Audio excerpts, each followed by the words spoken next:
Bonjour, bienvenue sur Elodie Bunny Hub pour cette vidéo comment faire ses fruits et légumes séchés maison.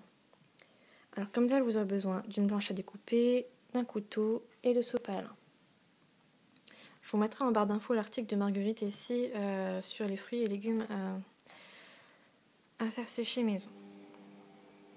Donc on peut faire sécher des carottes, du fenouil, du persil plat, de la nette, de la menthe, du basilic, enfin tout ce qui est aromate. Des pommes, bananes, kiwis, framboises. Voilà, c'est ce que je fais sécher. Alors c'est le même processus pour tous. Donc pour la carotte, vous la lavez, vous lavez tous les légumes. Pour la carotte, vous la coupez en tranches le plus fin possible. Donc moins d'un centimètre, mais vraiment même moins d'un demi-centimètre.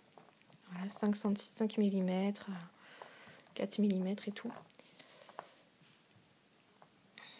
Le fenouil, vous le coupez en tranches. Le plus simple, c'est de le couper voilà, comme ça, une bonne tranche. Et après, de le couper en fin bâtonnet. Mais vraiment le plus fin possible. Même si ça vous paraît ridicule, voilà, il faut vraiment les couper le plus fin possible. Donc, ensuite, une fois que vous avez ça, vous prenez votre sopalin. Donc, je ne pourrais pas vous le montrer dehors, parce que le balcon est ouvert des voisins et je n'ai pas envie qu'ils m'entendent expliquer ça. Donc, vous prenez votre sopalin. Je vais vous montrer sur mon boîtier orange de télé qui chauffe aussi pendant qu'on regarde la télé. Donc, du coup, je m'en sers pour sécher les légumes. Vous prenez votre sopalin. Donc, le double de feuilles que vous voulez. Si jamais voilà, vous avez d'autres carottes, vous prenez 3 ou 4 feuilles de sopalin en plus. Là, comme mon boîtier est petit, je ne peux mettre qu'une seule feuille de sopalin. Vous prenez vos rondelles de carottes. Il ne faut pas qu'elles se chevauchent. Il faut vraiment qu'elles soient étalées les unes à côté des autres. Et vous prenez l'autre bout de sopalin pour les recouvrir.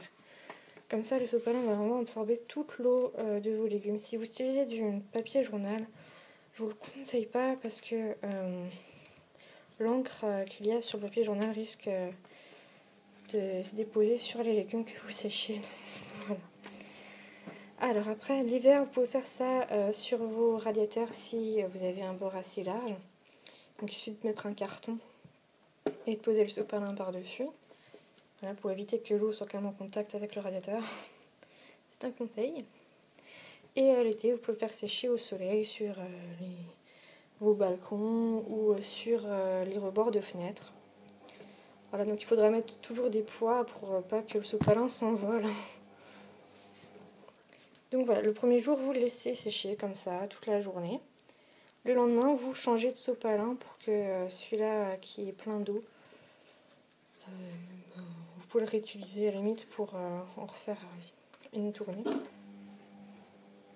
Et vous en mettez du propre. Et il faut au minimum 2 à 3 jours pour sécher un légume. Donc je vais vous montrer les résultats. Voilà. Donc j'ai sorti mes bocaux en verre que vous avez dû reconnaître. Alors ici on a de la menthe, du persil plat, des carottes et des pommes. Donc le résultat de la menthe, c'est ça. Donc les feuilles se recroquevillent et ça sent la menthe, mais c'est juste une tuerie. Voilà. Le persil plat, c'est pareil. J'ai juste fait sécher les feuilles et pas les tiges. Après, on peut faire sécher les tiges. C'est juste un choix personnel. Les carottes. Alors, vous voyez, les carottes se recroquevillent comme ça.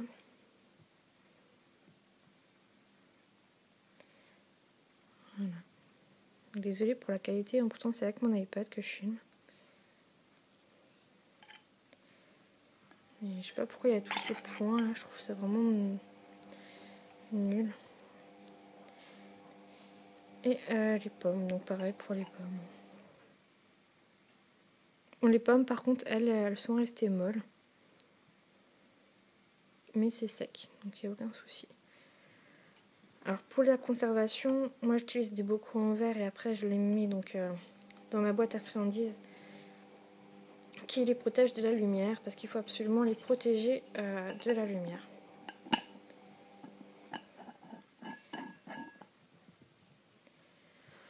Voilà, j'espère que cette vidéo vous aura plu. Et on se retrouve bientôt.